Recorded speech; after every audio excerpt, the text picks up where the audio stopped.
They told us to be strong, to hold it in, to never show what's really going on inside. But that silence is killing us.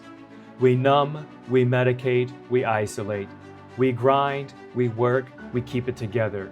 Until one day, something inside of us snaps. And nobody even knew we were hurting.